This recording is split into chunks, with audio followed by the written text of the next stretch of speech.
we'll go ahead and jump in. So a couple of things. One is I have a short presentation. It takes about 20 or 30 minutes to get through.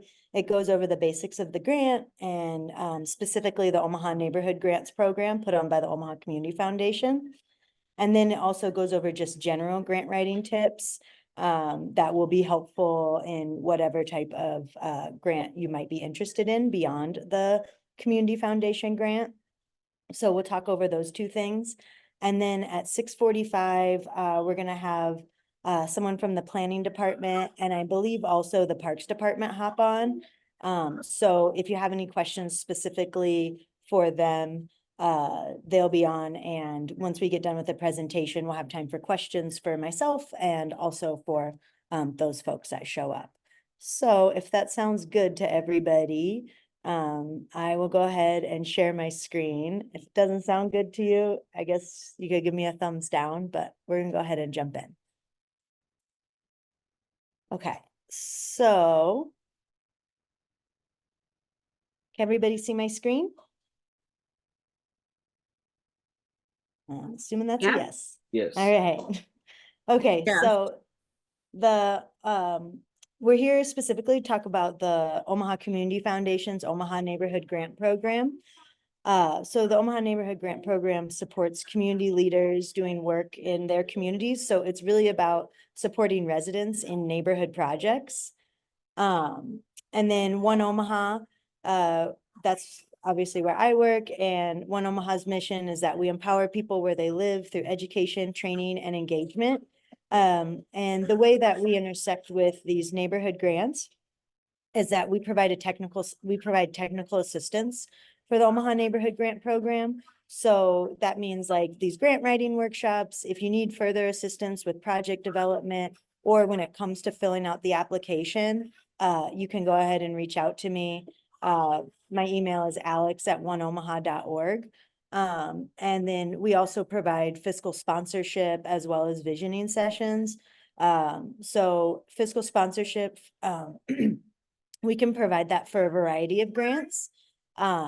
We do like a 5% fiscal sponsorship fee, which would come out of your award amount. So you wouldn't pay the fee unless you received the grant, and that fee is just for processing. And so in your grants, if fiscal sponsorship is something that you need, you could just write the fiscal sponsorship fee into the grant. So that way, the funding covers that fee, which is how it should work. We'll talk a little bit more about that towards the end. But fiscal sponsorships, we can do that for a variety of different grants. We can also do it specifically for the Omaha Community Foundation grant. And you don't have to be a nonprofit to receive this grant, but they just can't make the check out to an individual. So if that becomes an issue, One Omaha can serve that, can provide that service. And then we can also do visioning sessions. So if your organization, here we go, all the things that we can do. If your organization is having an issue coming up with a project idea and you want to get everybody together, we can facilitate like a visioning session to sort of see like, hey, what does everyone agree on? Or what are the goals that we want to accomplish over the next 2 years? And how can we use this grant funding to accomplish those goals? And so in that visioning session, not only can we come to consensus on a project idea, we can also help to like lay out that project step by step, create budget line items, which once you do that, the grant basically writes itself. So those are some of the different ways that One Omaha can support specifically for the Omaha Community Foundation grant, and then also just more generally. Okay, so talking a little bit more about the Omaha Neighborhood Grant Program, you can think of it as the sorts of ideas that you're looking for is you want to be developing leadership skills, community building, and enhanced social benefits. So if you have project ideas that are going to hit on any of these themes, you're probably working in the right direction. One of the biggest things about this grant that you're really going to want to emphasize is capacity building. This is a capacity building grant. So you're always going to want to identify how the project you're doing is going to build capacity or build the ability for your group to do more? Are you bringing in more volunteers? Are you going to use this project to get additional funding? Are you going to say if you're doing something like a tool library, that would be considered capacity building as well, because you're creating a resource that you're going to be able to draw on for the future so that other projects will be easier. So one of the main reasons that some folks will get turned down for this grant is because they don't highlight leadership development and capacity building enough. Some of the basics about this grant is that the application is open from January 1st to March 1st. So right now the application is open and it closes March 1st. There's up to $80,000 in funding available. The average award size is $2,500, but you can ask for up to $5,000. Projects have to be completed in 2024. So the grant closes on March 1st. Folks are notified in the beginning of June. You receive your checks towards the end of June. And then that project, all the spending has to be done. And the grant report has to be completed by December 31st. The eligibility requirements for the grant are that the neighborhood groups have to be located within the city limits of Omaha. So unfortunately, Council Bluffs, Ralston-based groups can't apply for this grant. And then you have to be listed in the city of Omaha's neighborhood directory. If you have any questions about the neighborhood directory, we will have Mariana from the planning department who runs the neighborhood directory is going to hop on later.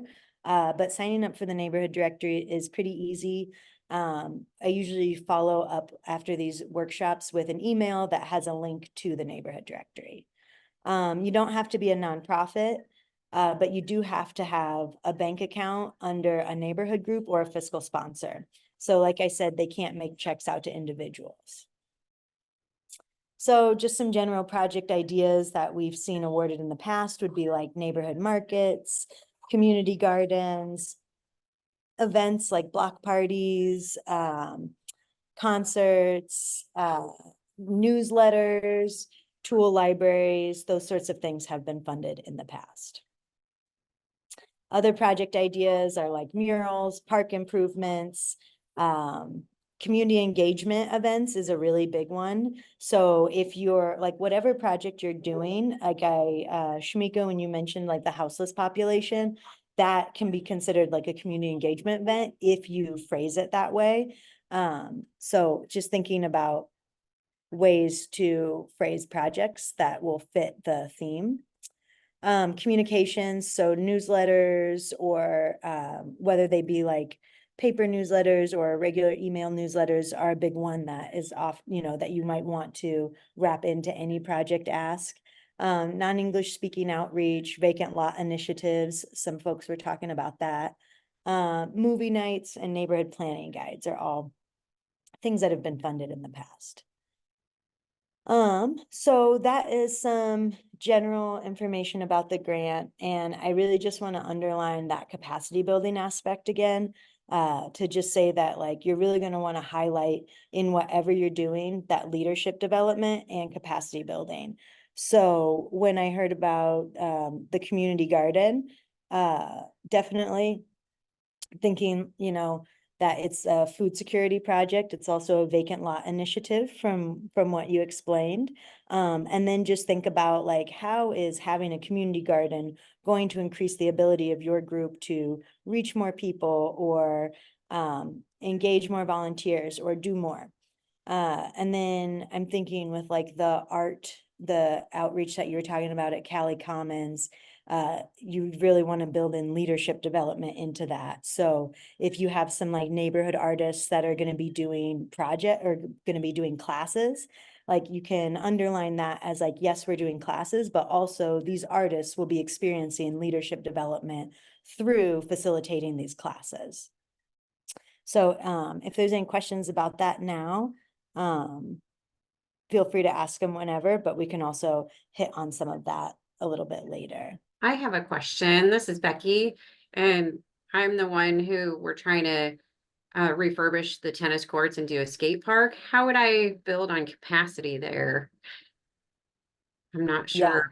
Would it be more with the, like, involving the volunteers from the community and the scouts or? So, yeah, I mean, at this point, you're a small group, right? Yeah, And so you would say like, we're looking to engage additional, so you might say like, hey, we want to do this park improvement. We want to create this social benefit through this skate park.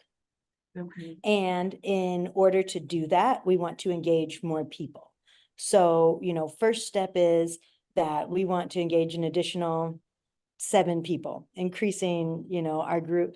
Because like one thing when you're doing stuff is that they're gonna wanna see like, what is the upkeep gonna look like? And gotcha. so maybe one thing that you could say is like, through um implementing the skate park, we're also going to engage additional membership that is going to help us upkeep the skate park. Okay, gotcha. And then like, if you're engaging additional volunteers, that's leadership development for you. Okay, all right, thank you. Yeah. And again, like when you are going through and like actually doing that application, feel free to shoot me a message. We can jump on a Google Hangout and like, wordsmith it at the time if that's helpful. Okay, thank you. Yeah, no worries on that, because I know one of the, like, I myself have written a few grants on my own and I'm always like, I don't want to do this alone. I just need somebody to, shoot things back and forth with. And sometimes it's like, it's all you doing it, but if you just have someone to bounce things off of, it helps your ideas to flow a little more. So I'm happy to provide that sounding board. Thank you. Yeah.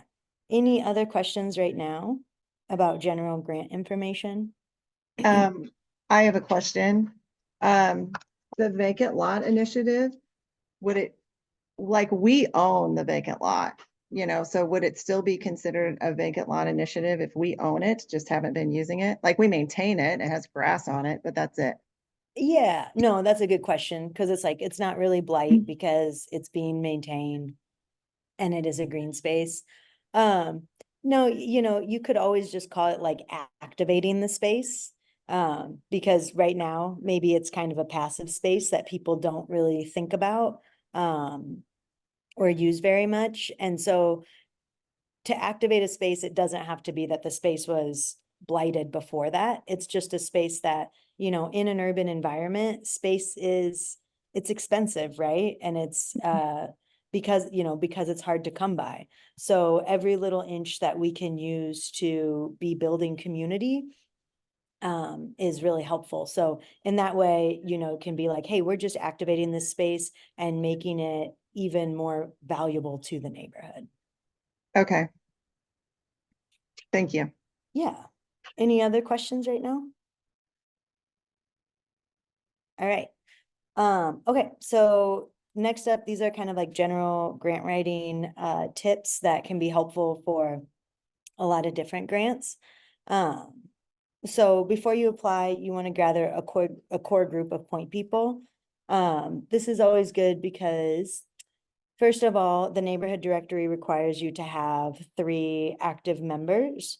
Or the neighborhood directory requires you to have 2 active members that can be contacted, but the Omaha Community Foundation grant requires you to have 3 contacts.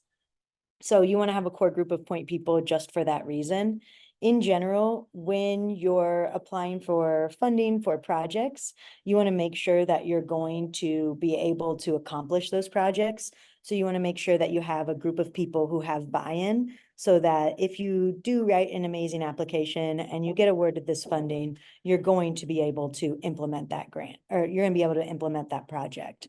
So first thing that's always really important is a core group of point people. The whole point of these grants is to build community, so you want to start that right at the beginning. And then you want to be ready to receive funding. This means, do you have a bank account? Do you need a fiscal sponsor? The grant is due at midnight and you don't want to be figuring that out at 10:59. So being ready to receive funding just means that you either have a bank account that has your in your group's name, you have a fiscal sponsor. Yeah, Shamika, I will send this presentation out afterwards. It could mean that you have a fiscal sponsor that's ready to receive funding on your behalf. And it might also mean that like, once you receive that funding, you know where you're gonna put it. If you don't have an organizational bank account, maybe you have a personal bank account that's separate from your primary account so that this grant funding isn't going into anybody's personal account.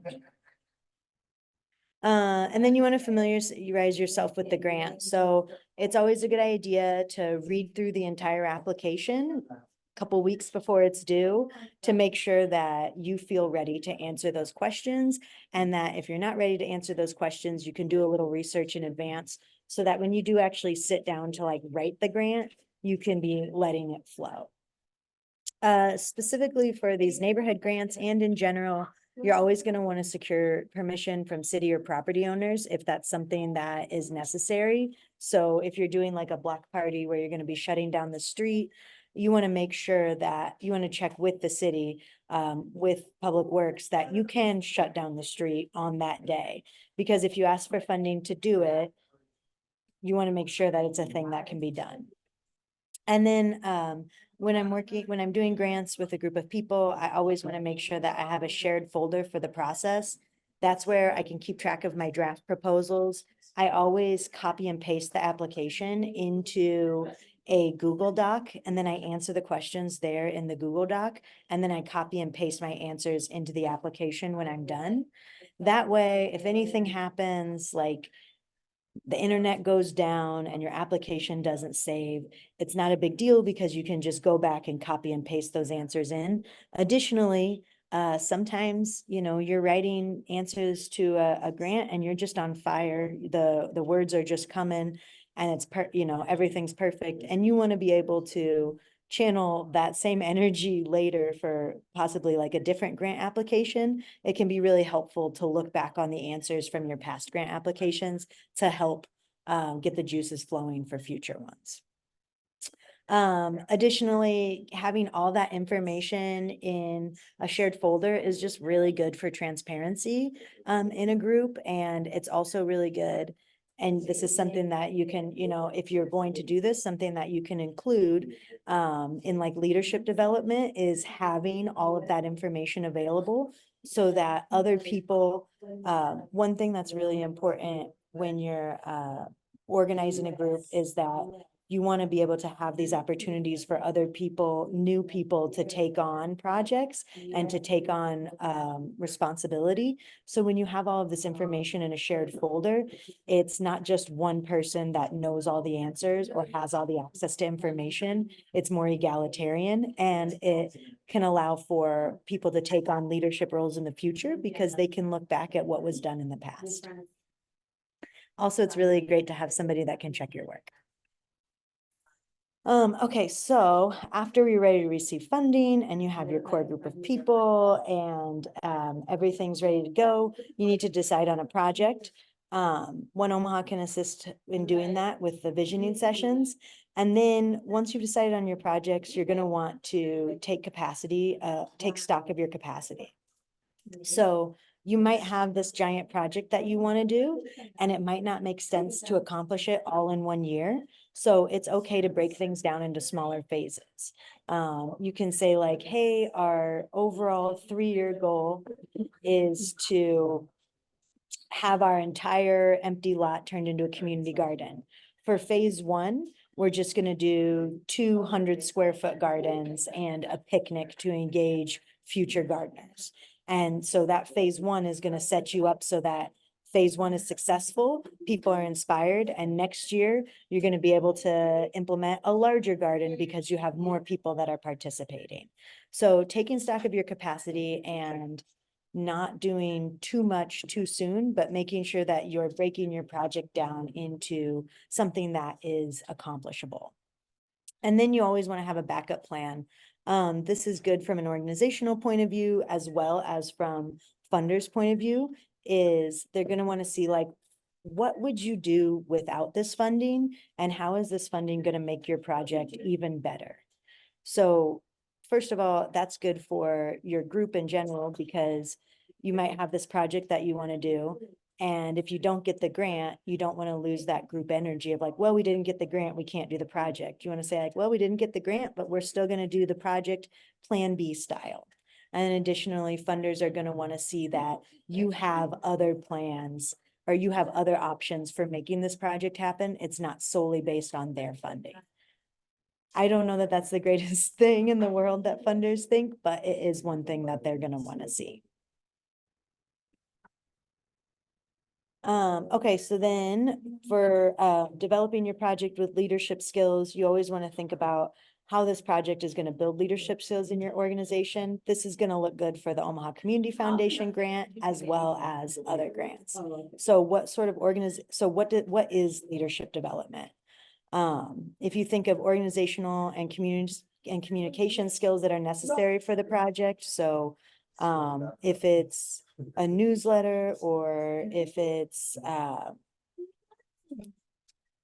okay, sorry, I just had to check that message. So think about like if the communication skills are sending out regular emails, that's leadership development. If it's creating a budget, that's leadership development. Thinking about how folks with more experience can be paired up with folks with less experience. So like in the example with the art classes, somebody who's maybe more experienced at facilitating art classes might teach a small group of artists some tips and trades for facilitating those art classes. That's leadership development for the person who's teaching as well as the folks that are learning.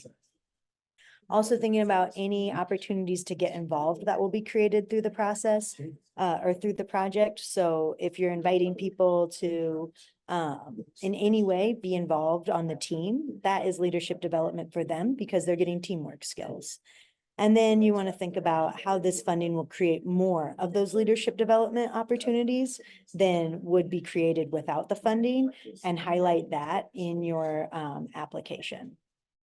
Are there any questions about that concept?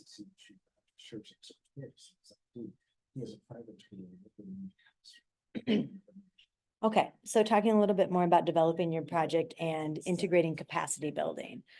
So capacity building that you'll want to highlight is if you're doing anything to engage more people, anything to create more leadership roles. So once you've identified the leadership roles that you're creating or the leadership development that you're doing, then turn around and that leadership development is capacity building for your group because now you're going to have all these new skills in your group. Anytime you're sharing or acquiring new skills, that's capacity building. If your project creates something like a meeting space, that is also capacity building because now your neighborhood or your group has a resource that they didn't have before. And then additionally, creating any sort of resource like a tool library, a newsletter, or a website. Again, that's a resource that didn't exist before, that exists now, that is going to allow members of your team to do their jobs better. And then thinking about, especially with these neighborhood grants, building COVID-19 protocols or safety protocols into your project, you can definitely ask for funding for PPE. If you want to, if you're going to space things out, so you need a bigger like rental space, then you can go ahead and ask for funding for that.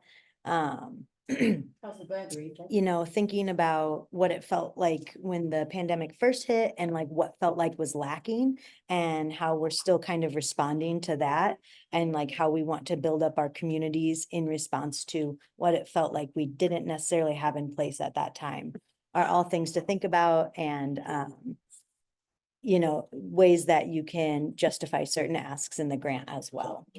And then you'll also want to have a backup plan for if things don't work out the way that you thought they're going to work out originally, how you're going to pivot. So when it comes to the actually writing your projects down, a lot of times in the Omaha Community Foundation application, they ask for your vision. And whenever you're writing a grant in general, you are going to want to include like why this project is selected, what the need for the project is, what you hope to accomplish in the long term, and what you hope to accomplish in the short term that's going to help you accomplish those long-term goals. And then what are the benefits of the project? You're going to want to create a timeline. So that is something that sometimes sounds a little bit daunting, like creating a timeline, but really a timeline's good for your group to have to make sure that everybody's staying on task. And in the grant application, they're gonna wanna see like, what are you gonna accomplish at what point in the year? But that can just be a month by month timeline. So for example, in May, you're gonna buy the supplies. In June, you're gonna organize the details of an event. In July, you're gonna hold an event. It doesn't have to be anything too detailed, but it can be as detailed as you need it to be. And then you want to have a plan for ongoing maintenance, and you want to express that plan in your application as well. Are there any questions about those concepts? We don't have any of that. Yeah, hold this. Okay. So then the part of grant writing that everyone finds the most daunting, at least in my opinion, is creating a budget. I think one of the most important things about creating a budget is to have a budget coordinator. This is possibly the most important role in the entire organization. This person is going to keep track of all the spending that happens, all of the receipts that need to be turned in, how much money is still remaining. And not only is this person very important, but this role can be filled by somebody who can't necessarily do other parts of the project. So if somebody maybe isn't available for regular meetings or isn't available on the day of the events that you're going to be holding, that doesn't mean that they can't help out by being your budget coordinator and keeping track of things behind the scenes. So it's a great way to get somebody who wants to help out, but maybe doesn't have a schedule that works with the actual programming. And it's also very, very important. So to make a budget, I usually start off by saying what my project is. Like, okay, I'm gonna do this community garden. So first thing I do is I make a list of everything I need. On my list, I identify all of the things I can get without using money. So if I make a list of like all these garden tools and all of these seeds and compost, I might know that I can get seeds at the annual seed share every year. So seeds, I don't need to ask for funding for, and I can put that in my budget that like, I'm going to get the seeds for free, because that makes it, that shows that I'm able to get some things, that I'm able to work without money to get some of the things that I need. And then I'm gonna figure out all the things that I do need to purchase. And then I'm gonna go online and I'm gonna research how much those things cost. And then I'm gonna create my budget based on that. So if I need 7 shovels, what I'm gonna do is I'm gonna go online to menards.com and I'm gonna check out how much shovels are. And they're $25 each. 25 times 7 is 140, I think. And so then I'm gonna put that into my budget. The more specific your budget can, or the more like accurate your budget could be, the better. Now, as far as how detailed your budget needs to be, you don't necessarily need to put shovels $140 and hose $60. You can just put tools $200. So you don't need to be too detailed, but you don't want to be too vague. You don't just want to say community garden $5,000. And then they'll provide you with, in the grant application, they provide you with a budget application. But what you're gonna want to do is make like a Google sheet with your own budget so that you can track your budget in that sheet. I have templates available, and I'll send a template in the follow-up email tomorrow. And then you really want to keep track of everything in the spreadsheet as you're making those purchases, because at the very end, you have to do reporting. And if you don't keep track of things, the reporting process can become very cumbersome. But if you do keep track of things, then the reporting process is nothing more than copying and pasting. Any questions right now about budget? I do have some further tips, which are have a designated place for physical receipts and a designated email for online receipts. So a designated place for physical receipts means like you have a folder so that if you're going to Menards and buying those shovels, you're taking that physical receipt and immediately putting in the folder for the budget coordinator to keep track of. Even better than that, every time I get a receipt, I take a picture of it immediately, and our budget coordinator has an email.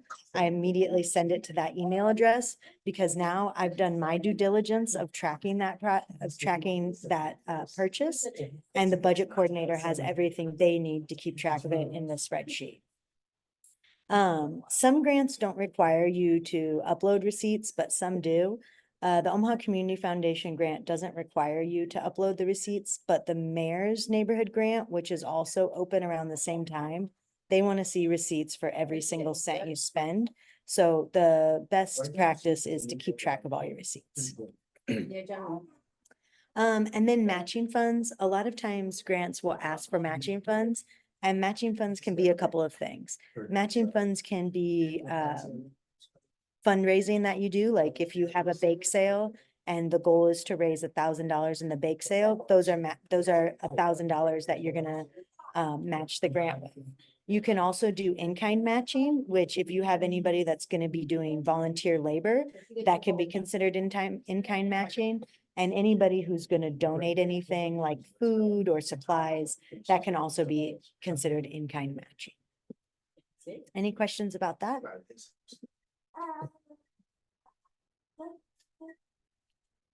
Okay, so next is fiscal sponsorship. I talked a little bit about this before, and there's a whole process. But basically, if you are looking for One Omaha fiscal sponsorship for this grant or any other grant, the best thing to do is to just email me at alex@oneomaha.org and say that you're requesting fiscal sponsorship, and then we'll work it out from there. But basically what we'll do is for every grant that we provide fiscal sponsorship for, we'll sign an MOU just to make sure that everything is clear. And then if you receive the funding, and then when you do the application, we'll give you our tax ID number to put into the application. If you receive the grant funds, you'll alert us that you've received the grant funds. Since our tax ID number is in the application, the check will come to us, and then we'll deposit that check and we'll make a new check out to you. We'll organize a time to meet up in person so that I can hand you the check so that it doesn't get lost in the mail. And then from there, you will cash that check and do a really awesome project. And then at the end of the year, all we ask is that whatever reporting you have to do for the grant that you requested fiscal sponsorship for, you just provide us with that same report so that we can track it. Any questions about fiscal sponsorship? Okay, I just also wanted to point out that there are some other opportunities for matching funds.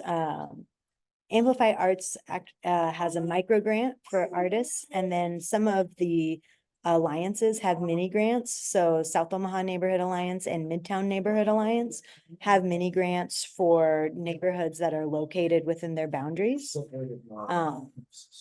So that's something that you can look into for those matching grants as well. For those matching funds as well. Okay, so then with documenting and reporting, this is kind of the other difficult part of grant writing, is that you want to make sure that you understand the grant timeline and understand when your report is due. For the Omaha Neighborhood Grant Program, your report has to be submitted by December 31st of the year that you receive the funds. So you only want to ask for funds that can be spent within that time. And then you want to be ready to submit a report by the end of the year. That report will show, like, best practice is to have all of your receipts ready, and a synopsis of how the funding was used. So how the funding was used could be specifically what was in your application, like we're going to use this funding to do art classes for kids. And then in your report, you just want to say, like, we use this funding to engage seven neighborhood kids in 3 different events, and everything went according to plan, or a couple of things didn't go according to plan, and here's how we pivoted to that. So a lot of time reporting can seem really daunting, but you're basically just telling the story about like how you use the funding, what worked and what didn't. And you just want to make sure that you have all of your receipts in case there are any questions about that. So here's an example of like budget tracking. So here I have all of my budget items. Whoops. I have all of my budget items. I have how much those budget items cost. Highlighted in red, I have what was asked for but wasn't funded. And then I have the status of, have these been purchased yet? Do I still need to buy them?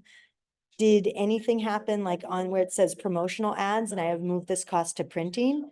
Sometimes, you know, you think that you're gonna promote something a certain way, but in the end, it doesn't work out that way. You still have this funding, so how can you move this funding around to support the same project?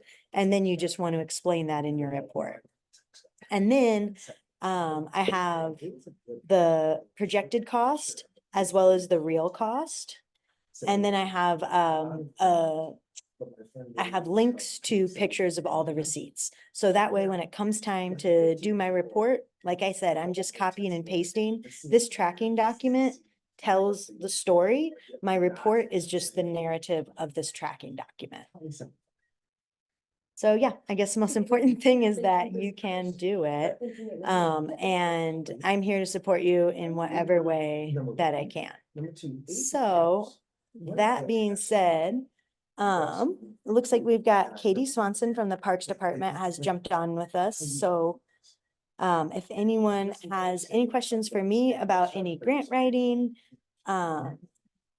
questions that we went over, or any questions about the Omaha Neighborhood Grant Program, go ahead and ask those. And if anyone like Becky, if you have any questions that you want to ask the Parks Department or thoughts about that, Katie's here and can answer those questions as well. And Mariana will jump on here in just a minute. Katie, do you have anything that you want to add from the Parks Department point of view for neighborhood grants? Yeah, absolutely. I actually went through and put together some recommendations for working with the Parks Department on these neighborhood grants.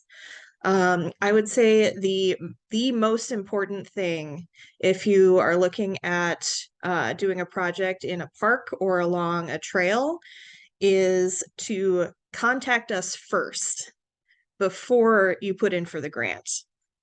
Because there are a lot of things that we don't allow in parks. There's a lot of very specific construction methods that we would need you to follow. You know, just a lot of stuff that is really going to impact your the actual grant proposal. So a lot of the time, if you submit if you submit for a grant for something in a park or along a trail and haven't talked to us first, at least for the mayor's grant, we're probably not going to select that project to receive a grant, for one thing. And also, if you receive a grant but haven't talked to us first and we tell you no, you can't do what you wanted to do, then I mean, obviously that's going to impact what you can use that grant for. Let's see. So talk to us first. We can help you kind of refine your project idea and make sure that, you know, it hits all of the keynotes that we needed to hit.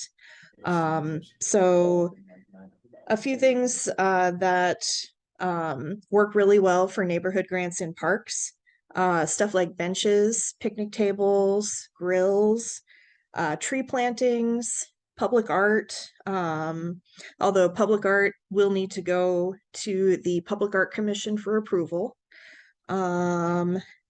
We sometimes will approve solar lighting in parks, but that's only in certain instances. So that is definitely something you need to coordinate with us on. We occasionally will do playground improvements as part of this, although that's usually part of a larger grant ask, because those can be kind of expensive.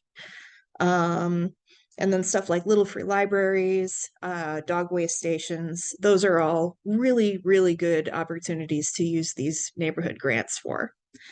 And just to touch on a few things that we don't allow in parks, we do not allow community gardens in parks. We don't allow community message boards. Most of the time we won't allow lighting, except, like I said, in very specific circumstances. We don't allow neighborhood pantries, and we don't allow bounce houses, which are more for like events. And then some other considerations for working on park projects. If you're installing something like a picnic table or a grill or something, the installation cost needs to be included in the project, because the Parks Department will not install those for you. It's just a kind of policy that we've put in place as far as a lot of these different types of neighborhood grants go. And if you're building something like a canopy or something like that that requires a building permit, the cost for that needs to be included in the grant also. So Katie, what's the best way to go about coordinating with the Parks Department? so you can contact me, or Dennis Bryers or John Williams are our other two park planners who work on these kind of projects. So really that's the best place to start, is just shoot me an email and we can talk about the project. And once we talk about it, the Parks Department can write you a letter of recommendation, which will help with the grant submittal also. So yeah, that's pretty much the best way to go about it. Okay, great. Thank you. And I put your email in the chat. And if anybody needs Katie's email, you can also reach out to me and I can provide that to you. And then we also, thanks so much, Katie. Yep, thanks. And then we also have Mariana Forel, a neighborhood planner. Mariana, do you have any thoughts or ideas that you want to share with folks from the point of view of the planning department? Sure. Hi. I guess like from the point of view of the planning department, and as someone who's received a mayor's grant in the past and run into this situation, if you're planning on building anything, I would just double check with the planning department that it's not something that you need like a permit for, or that if you know it is allowed in your area, that you're like meeting setback requirements depending on what the zoning is. So in my case, I a couple years ago had applied, before I worked for the city, had applied for a neighborhood grant and got funding from the mayor's office to build a pergola for my community garden, and was not aware that it actually wasn't allowed. You can't build a pergola or like an accessory shed building without a primary structure. So like a house. So you can't just like build a garage or a shed without having a primary building. You can get a waiver for it, which is what I ended up having to do after we'd already built the pergola, and we had to spend money to apply for the waiver. So I would just recommend that if you are planning on building anything, running it by the planning department, you can email me for sure. And I think Alex can probably put my email in the chat. And I can pass it along to the proper folks just to make sure that you don't need to jump through any hoops like that. Or if you do, because applying for a permit, applying to build something, a waiver is totally fine. Just factor it into the cost of what the amount that you're asking for. I think that's about it. Anything you want to add about the neighborhood directory right now? Oh gosh, yeah. So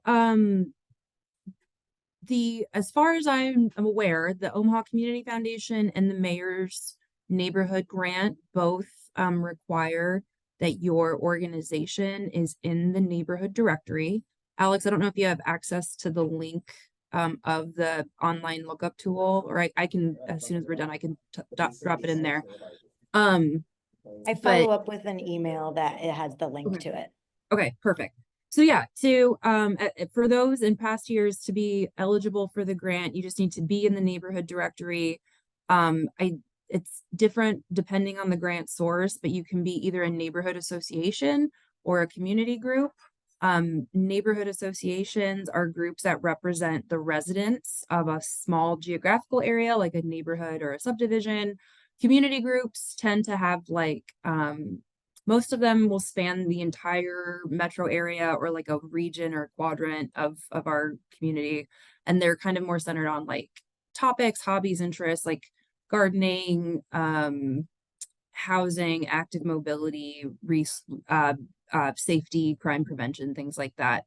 You'll need to double check with Alex and the grantor about what the requirements are. I think last year, the mayor's office wanted to only be distributing grants to just neighborhood associations, so just groups that are representing residents of a specific area. So double check before you apply, or yeah, before you put in your application.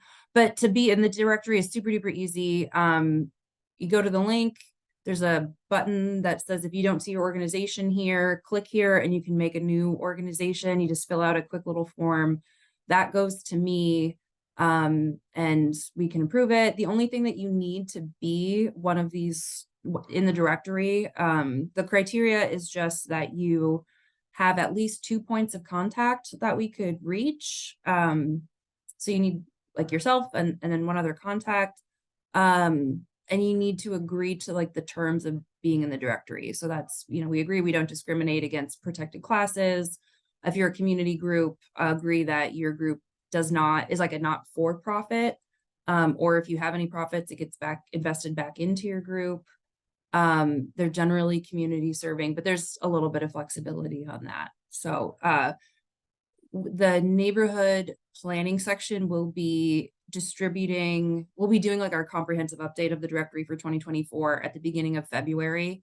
So if you're in the directory already, you'll get an email. We'll ask you to either update your contact information or just confirm that you're still active. But if we don't hear back from you about updating or a confirmation that you're still active, we will remove you from the neighborhood directory. So if you have any questions about that, feel free to email me. Does that cover everything you think, Alex? I think so. I just wanted to clarify that the Omaha Neighborhood Grant put on by the Omaha Community Foundation is for up to $5,000. And that you do have to be in the neighborhood directory, and you can be a community group that's in the neighborhood directory. But what they really want to see is capacity building for resident-led groups. So they want to see folks who are doing a project in their capacity as a resident, even if it's not part of a neighborhood association.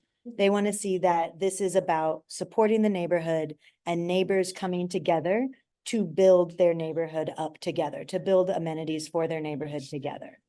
There's very few limits to what this funding can be used for. You can use it for food, you can use it to compensate professionals, you can use it to compensate members of the group who are providing services. Then there's the Mayor's Neighborhood Grant, which is also for up to $5,000, but has a little bit more limits. You can't use it for food, you can't use it for knives, and you can't use it for bouncy houses are like the 3 big things that they always let you know that you can't use that funding on. You said And food, bouncy houses, and what else you can't use it for? knives. Knives? Yeah, I had one time requested knives in a mayor's grant application for to use for like seed saving projects. And they were just like, we just can't fund the knives, but they funded everything else. So just thinking about that, like, and the mayor's grant, they're gonna want a little more detail in that report. So just wanted to let you know that there's 2, and Katie, I see you. And I just want to let everyone know that there's 2 distinct neighborhood grants, the mayor's grant and the Omaha Community Foundation grant. And that their deadlines are about the same time. And that when you are doing those applications, you don't necessarily want to apply for both if you apply to both grants for the same project, they do talk to each other. So you wouldn't get awarded both awards. It might be better to apply for some aspects of a project from one source and other aspects of a project from the other source. But any other questions about clarification for that, I'm happy to answer as things move through. Katie, what did you want to add? Yeah, I just wanted to add, as far as the list of items that will not be funded, we've kind of added a few more over the years. The full list should be included in the grant application packet, but it does include things like iPads or generators or mowers, basically anything that could, walk off and end up in somebody's garage. So yeah, And just make sure. signage, they don't fund signage. Wayfinding Yes, signs. wayfinding signage. Yes. Yeah, I know last year, I don't know what the rules are going to be from the mayor's office this year, but I know last year we had a couple of applications where folks wanted to like upgrade their subdivision sign, like, or like put plantings around those signs or new lighting or something like that. If you're considering doing something like that, I guess, double check with the mayor's office. You're welcome to reach out to me. I think the kind of tricky space in that is that a lot of times those entryways into subdivisions are public right of way. And I don't know, I jumped on a little bit late, so Katie might have already talked about the maintenance cost. Okay. So I think it gets a little bit tricky about like what the maintenance is going to be like, because in public works usually, I believe, will maintain those things. And typically, if your subdivision has a sign like that, it's expected that your subdivision's like homeowners association would have the funds to pay for that, not necessarily the Omaha mayor's grant. This is the mayor's grant, not necessarily the community foundation grant. Did I cover that okay, Katie? Yeah, I just want to add too, that reminds me, depending on what the project is, if it is on public property, we may want to have you enter into an agreement with the city for maintenance of the improvements, especially things like, like if you plant a butterfly garden or something like that. We'll want to have an agreement in place so that your neighborhood association is going to take care of this garden for X number of years and provide all the maintenance. And I know that we do have a few of those agreements in place for specifically neighborhood signage. So it's one of those coordination items that we'll work through once you contact us about it. So I have a question. My name's Becky, and how do you decide which grant to go for, whether it's the mayor or the Omaha Community Foundation one for the neighborhood grants? So my thought on that is that I usually will like come up with the plan of what I want to do and then create my budget. Okay. And then, with like the mayor's grant, they often have a theme. So I'll check out what of my budget items might fit into the theme. So in your case, with like the skate park, a lot of times the mayor's grant theme is safety. So if you're gonna have lighting or, even benches could be considered like safety because it allows people to sit down so that, they don't get overheated or overworked. So I would think what types of the things that I'm asking for can fit in with the mayor's grant theme, and then what parts of my project fit in with leadership development and capacity building. So so I think I understand. We can't do like for my project, I can't submit the whole proposal to both places, but maybe separate it out to what fits each purpose. Like you said, the mayor has a certain safety theme, so do that. And so the other one would be, I think I have that. So it just depends on what your budget is, because say your entire budget is $3,000 for the project. You can go ahead and submit that proposal to both groups. because they're two different selection committees. Okay. You know, so it might, so you're kind of like doubling your chances to get picked at that point.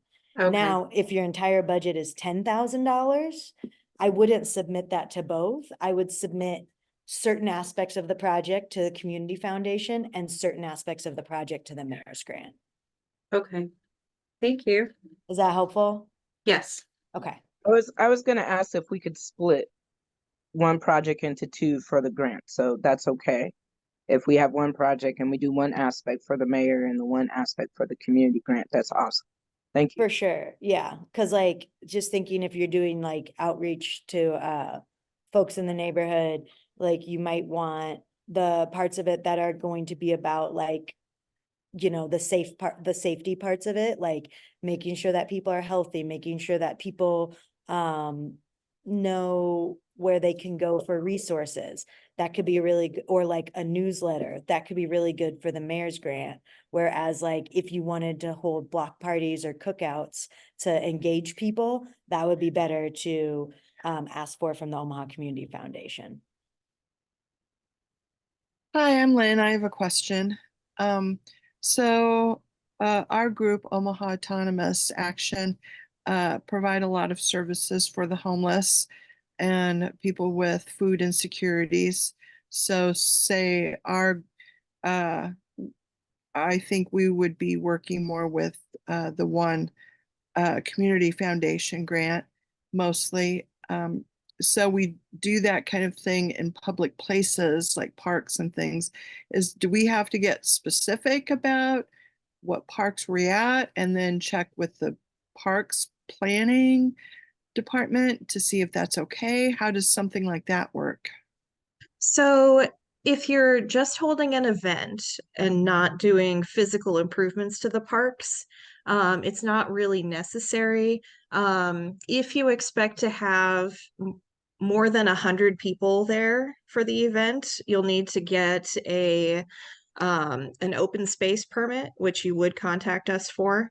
But otherwise, I mean, it would be nice to, you know, get a heads up on which parks you're planning on doing, you know, these events, holding these events in, but it's not something that we would require, like we, you know, like we would if it was a physical improvement to the park. Does that answer your question? It does. Thank you, Katie. Yes. Mhm. This is What, Becky. what was your name with the autonomous? I would love to talk to you about our homeless. Lynn, I will go ahead and share your emails with each other. yeah, yeah. Awesome. Thank you so much. Uh-huh. This is Becky again, and I have a question for Katie. It sounds like the Nebraska Public Skate Park Council Mhm. has already reached out to the Parks Department. So I need to reach out back to either Connie or Brent, I think is his name. I think he said, I don't know if he goes by Brent or Brenton. I think Brent has been in contact with us. Yeah. Okay, so he Mhm. would know what you guys need for approval and Mhm. be submitting all that. Okay, so Yeah. I'll reach out to him. Thank you. I mean, you can also, you know, just email me and I'll make sure that everybody's in the loop on all of this. Okay, okay, Mhm. thank you so much. Yeah. Hello, my name is TN. I'm a pastor of Benson Baptist Church. So our organization is not listed in Omaha Neighborhood Organization, but we are part of Benson Neighborhood Association. Do we need to get like approved with Omaha Neighborhood Organization in order for us to apply for a grant? My understanding is that both of the grantors just look at the neighborhood directory to see if the applicant organization name is in the directory. So if you want to apply with the Benson Neighborhood Association, like if they're signed off on that and the name on your application is Benson Neighborhood Association, that's enough if you're working in partnership with them. But if the name of the applicant is going to be your church, you would want to put yourself in a community group. Yeah. Okay, so how long is the process to get approved? Does it take a lot of time or? It's super quick. I just literally look it over. I try and do them like in batches, but understanding that I try and do it like batches every 2 or 3 weeks, but understanding that the grant deadlines are coming up and we're doing a comprehensive update, I'll be pretty much approving them at least once a week, if not more frequently. But Okay. I wouldn't wait till the last minute, but yeah, it's very, very, it doesn't need to go through many other approvals other than just my eyes, so. And in regards to our project, we want to have a community garden. As per the planning that, do we need to get any permit or approval from the city in order to apply for the grant? That depends on who owns the property that you're gardening on. The church owns the Um, property. The church owns it, then I'm pretty sure you should be fine. Okay. If it's your own property, you can do what you want, but definitely call 811 before you do any digging. And then, like I said, if you're building something, then contact the Parks Department. But if you're just putting in flowers, you should be, or plants, you should be okay. Raised garden beds, you should also be okay. I don't think you need any permits for that. Yeah, all we are planning is raised garden beds and a picnic table, most probably. That should be fine. Just wanted to add real quick, 811 also has an online website. And I think it's just 811.com, possibly. I can't remember. But yeah, that's basically if you're digging. And that includes tree plantings. So just be aware. They'll come out and mark the utilities for you, basically. Thank you. Any other questions right now? I have one more question. In order to apply for the grant, do we need to have a plan that, hey, if we have some funding, we want extra funding? That's what we are looking for through this grant. Is there any requirement that we need to show we have enough funding to sustain ourselves, or and ask for more? Both grants are gonna ask for matching funds for the project. Those matching funds can be in volunteer hours, they can be in dollars that are there to match. And they're also gonna wanna see that you have a backup plan for what you could do without the grant. A lot Okay. of times funders don't want to be the only source of income that you have for this project. So if you just explain like, this is the project we're gonna do, and here's how this grant funding is gonna make the project better. There is a question on the grants that is like, what will you, how would you maintain this without the funds? And so you would just explain like, we have some funding, but what we want from this, what we're asking for from this grant application is how we can make this project better with this additional funding. And does the grant application require for us to present our budget for the year or something like that to show we have allocated certain funds for this project that we're planning? They will ask for a project budget. Okay. And they might, and if you have certain aspects of your project that are funded by something else, you can present that in your budget. And if you have other aspects of your project that you plan to fund from this grant, you would also represent that in your budget. So they don't need to see like your entire, for these grants specifically, they don't need to see your entire annual budget. For some other grants, they will want to see your annual budget. But for these two neighborhood grants, they just want to see how you plan to fund this project. Thank you.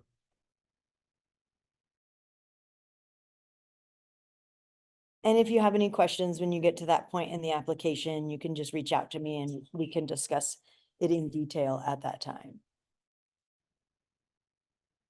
Are any other questions right now for myself, Mariana, or Katie? I had a question for Katie. You said that community pantries were not part of the approved list of things we can do, but like little lending libraries are. Yes. So Mhm. can Go ahead. we, I mean, what I have wanted to do is to we got together, my nonprofit that I started a couple years back, and we connected community artists with youth in underserved communities, and we built these little boxes. And we put these little boxes on stakes, and they're in concrete buckets, so they're standalone. They don't need any kind of they might need some more support, of course, to kind of help stand, but we don't need to build particularly anything. But we wanted to put different things in those boxes, like diapers or food or books or something like that, and install those into parks. Is that something that I could possibly talk to you a little bit more about, or would that be considered a pantry? That would be considered a pantry. Yeah, basically, it the policy is pretty much, we allow the libraries with, books in them, but we can't really, like, we don't have the resources to kind of observe all of, any little pantries that get put in. There's a lot more. Yeah, it's I know it's kind of a tough call. But yeah, we've kind of decided that pantries aren't going to be allowed in the parks. So But the sorry. little libraries for Yes. books are For okay. books. Yeah, books are okay. Yeah, but again, for the little free libraries, we would have you enter into an agreement with the city to maintain it. Mhm. Mhm. And I Yeah, couldn't so possibly do that with other things, that agreement to maintain it, just only books, no. just books. Okay. Mhm. Okay, thank you. I have a question. I heard that for food pantry, if you have a food pantry, we can apply for the grant, anything in regards to the food pantry, if I'm correct. For the Omaha Community Foundation, you could apply for a food pantry for sure. For the mayor's grant, I'm maybe not as clear on that. Katie or Mariana, do you have a thought? So I think that you can apply for the supplies to build the pantry. I just don't think that you can use the money for the food itself. Not for the food. Mhm. In church, we have a drive-up food pantry, serve about close to 250 to 300 families, more or less, every once a month. So we have about like 6 or 5 freezers, and we need more to store frozen food. Just wondering if we want to apply for a grant that we can buy freezers to store food so that we can use that for food pantry. You could apply for that, to both grants. I've seen it not funded in the past, because it has to fit within the themes of the grant. So the mayor's grant theme for this year hasn't been announced yet, but the theme for the Omaha Community Foundation grant is going to be capacity building and leadership development. So if you can find a way to explain how these freezers will aid in capacity building and leadership development of your group, then they might be funded. But if it's just, we just need the freezers to store more food, that's likely to not be as prioritized as projects that emphasize how they're engaging more people or creating leadership opportunities. Gotcha. Thank you. And Katie, is it true if you own your own property, you can put a little pantry in it? Oh, just to make- absolutely. yeah, it's just not Yeah. not in the public not a public property or the public right of way. So if you have a Correct. parcel, you can definitely do that, a little pantry. Well, I have like 12. I have these 12 boxes that these kids painted their little hearts out on. And, I don't own 12 anything. So Oh, I've if just you been, have like a property owner that's willing to let you install it on their property, so like a church, a neighbor, I have a little pantry in my neighborhood that has a church has on the corner of their parcel, a community garden. If you have any other like community organizations that are willing to let you install it, Mhm. that I believe that's allowed as far as I know. It looks like Katie's agreeing. Yeah, Yeah. I mean, there's no restrictions on that as far as I know. Right, but Yeah. just nothing in the public, because that was kind of the goal, was to try to get resources to the homeless who would need that, who might be in parks or not in people's driveways. You know what I mean? So that was kind of the goal, but I understand. Thank you.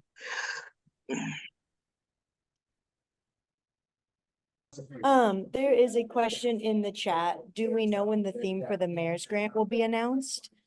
Katie or Mariana, do either of you have a timeline idea on that? I think it'll be soon. I just don't know the exact dates. Yeah, I would assume soon as well, because the mayor's grant application usually opens between like the first of January and the 1st of February. So it should be coming up soon. Where would we go to find out that theme once it's announced? So, if you're in the neighborhood directory, you would get an email about that, right, Mariana? The mayor's office sends out information in the neighborhood directory. Yes, they also put it on the mayor's webpage, and I'm sure you'll probably see it on social media. And I think One Omaha would let you know. But yeah, the sooner you're in the directory, we can get you on the listserv that I believe the mayor's office uses our neighborhood directory list to blast that out. And that is one other benefit of being in the neighborhood directory, is that you receive updates and information about things happening in your area. But yeah, One Omaha will also announce when the mayor's office announces that application is open.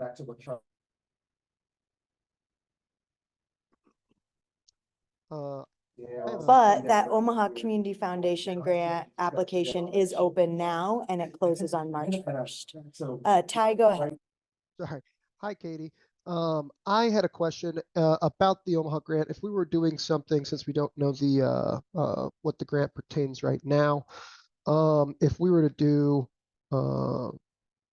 something artistic for the community in Elkhorn, would that be something that it would benefit us to get approval from the Public Art Commission prior to the Absolutely. grant? Or would that be something that we need to, I guess is it the chicken or the egg, so to speak? Do we get the grant first, or do we get approval from the Public Art Commission? I would say that your best option is to get approval from the Public Art Commission first. But if it's an issue of timing, I think it would be fine to wait until afterwards.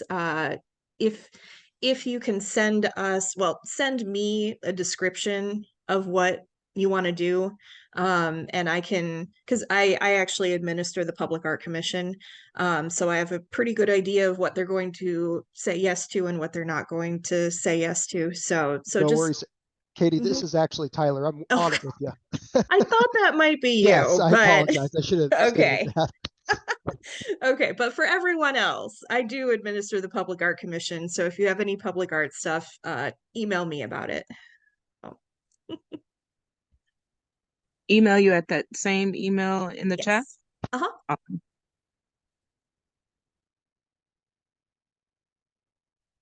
All right, any lingering thoughts, questions? Okay, well, Katie and Mariana, thanks for taking time out of your evening to join us and answer some questions. Everybody else, thanks for taking time out of your evening, and all of the time that I'm sure you take out of your day, every day, to build your neighborhoods into stronger communities. I'm gonna follow up tomorrow with an email that's gonna have a link to signing up for the neighborhood directory, a link to a recording of this workshop, as well as the slideshows from the presentation. If you have any questions or want any support moving forward with these grant applications or fiscal sponsorships, just go ahead and reach out to me. You'll obviously have my email because I'm gonna send you one. And just let me know anything that I can do to support your projects and support these applications moving forward. Have a great night, everybody.